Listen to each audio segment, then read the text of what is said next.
இன்றைக்கு கூட online rummy அதில் விளையாட்டில் விளையாடி தன்னுடைய சொத்துக்களை இருந்து ஒருவர் உயிரிழந்திருக்கின்றார். அந்த சூதாட்டத்தில் வந்த பணத்தை பெற்ற கட்சி திமுக கட்சி. இதையெல்லாம் நாம் சிந்தித்து பார்க்க வேண்டும். சாதாரண விஷயம் அல்ல. ஆன்லைன் ரம்மியில் ஒருத்தர் போய் இறங்கிட்டா அதிலிருந்து மீண்டு வரவே முடியாது. சொத்தெல்லாம் இழந்து உயிரை இழந்து அவர் குடும்பம் நடுத்தருவுக்கு வருகின்ற நிலைதான் ஏற்படும். இன்றைய தினம் தமிழ்நாட்டில் இந்த அரசுல இதுதான் நடந்துகிட்டு இருக்குது. அதோட இன்னொன்னு பேசுறார், நீங்கள் நலமானு. நீங்களும் நலமாவா இருக்கிறீங்க? சொல்லுங்க, நீங்களும் நலமா?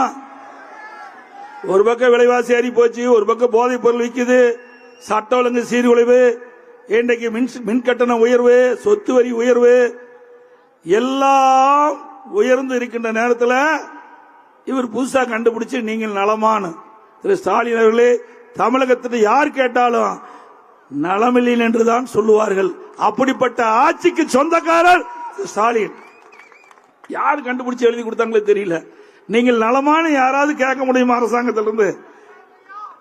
அப்படிப்பட்ட ஒரு அரசாங்கம் நடத்துகின்ற முதலமைச்சர் தான் இன்றைய முதலமைச்சர் ஸ்டாலின் அவர்கள். அது மட்டுமல்ல, இன்றைக்கு இந்த பகுதியில் நெல் விளைச்சல் அதிகமாக இருக்கின்ற பகுதி பாத்தீங்கன்னா 2 வருஷத்துக்கு முந்தி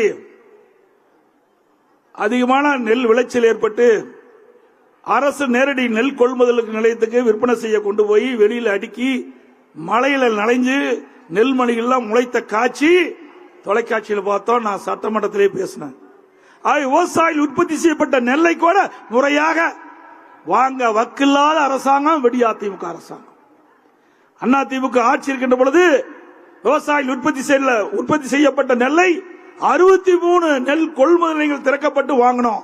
இப்ப 26 நெல் கொள்முதல் தான் திறந்திருக்கிறாங்க. விவசாயிகளை பற்றி கவலைப்படாத ஒரு அரசாங்கம்.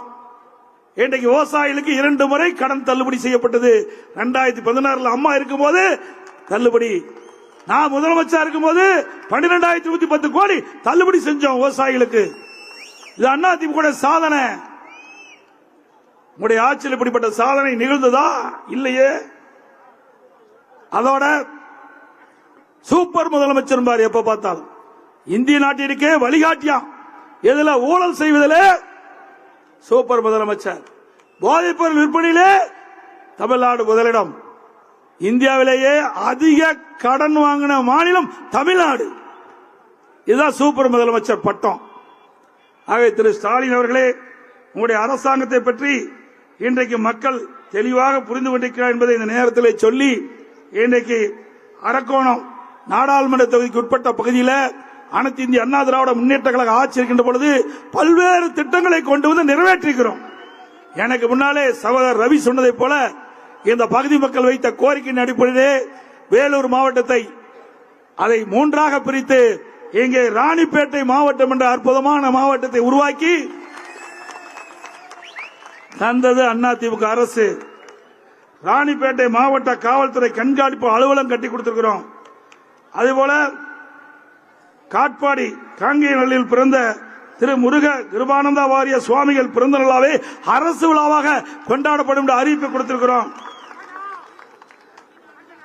அதே போல அரக்கோணத்தில் புதிய கோட்டாட்சியர் அலுவலகத்தை கொடுத்தோம். அது கட்டணத்தையும் நான் கொடுத்தோம். செம்மேடு ஊராட்சி குருவராஜப்பேட்டை வரை கூட்டுக்குழி திட்டம் 41 கோடியில் நிதி ஒதுக்கீடு செஞ்சோம். சோழிங்கர் புதிய வட்டாட்சி அலுவலகம் 2 கோடியில் கட்டி கொடுத்திருக்கிறோம். சோழிங்கர் நகரில் அரசு கலை கல்லூரி துவக்கி அதற்கு 11 கோடி ரூபாயில கட்டிடம் கட்டி கொடுத்திருக்கிறோம். ராணிப்பேட்டை சிப்காட்ல பேஸ் 3 599 ஏக்கர் நிலத்தில் 53 தொழிற்சாலைகள் வருவதற்கு திட்டம் தீட்டப்பட்டு அறிவிக்கப்பட்டது. அதேபோல ராணிப்பேட்டை சிப்காட் சிறப்பு பொருளாதார மண்டலமாக அறிவிக்கப்பட்டது. செய்திகளை உடனுக்குடனும் துல்லியமாகவும் தெரிந்து கொள்ள சப்ஸ்கிரைப் பண்ணுங்க.